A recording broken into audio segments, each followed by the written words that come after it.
Ce samedi 6 mai au soir, TF1 diffuse l'épisode 11 de la saison 12 de The Voice.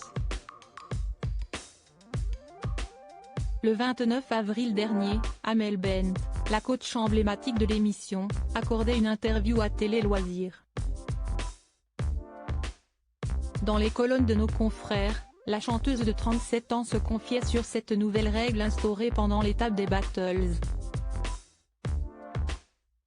À ce moment-là de l'aventure, les jurés étaient installés dans un fauteuil au centre de la scène. De quoi déplaire à Amel Bent. J'ai eu du mal, a-t-elle reconnu, en précisant toutefois que cela dépendait des talents. Avec certains, j'étais sereine.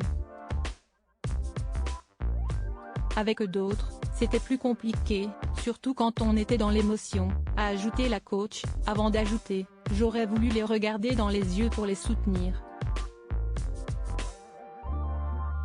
Et si la jeune maman souhaitait avoir un contact visuel avec les candidats de son équipe, c'est notamment parce que l'étape des battles est la plus violente de l'émission de télécrochet, autant pour les participants que pour leurs mentors.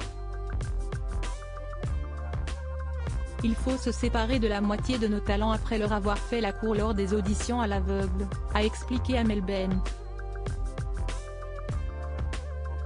Supérieur à découvrir tous les plus beaux looks d'Amel Bent dans The Voice, une coach enrichie par son rôle, qu'elle prend très à cœur en tant que coach dans The Voice.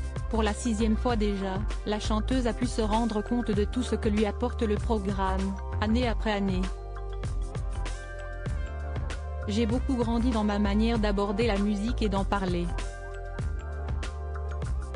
J'ai découvert des voix, de nouvelles façons de chanter et d'interpréter, a indiqué la jeune maman, en soulignant que les coachs apportent beaucoup au talent, mais que aussi, leurs, apprennent énormément.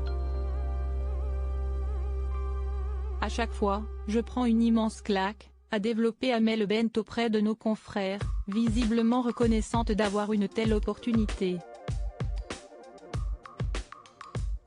Il faut dire que la jeune femme prend son rôle très à cœur, en se donnant pour mission d'apporter de la technique aux talents, mais surtout de leur transmettre, ont expérience pour les faire évoluer. Article écrit avec la collaboration de 6 médias Crédit Photo, Véan Christophe Clovis.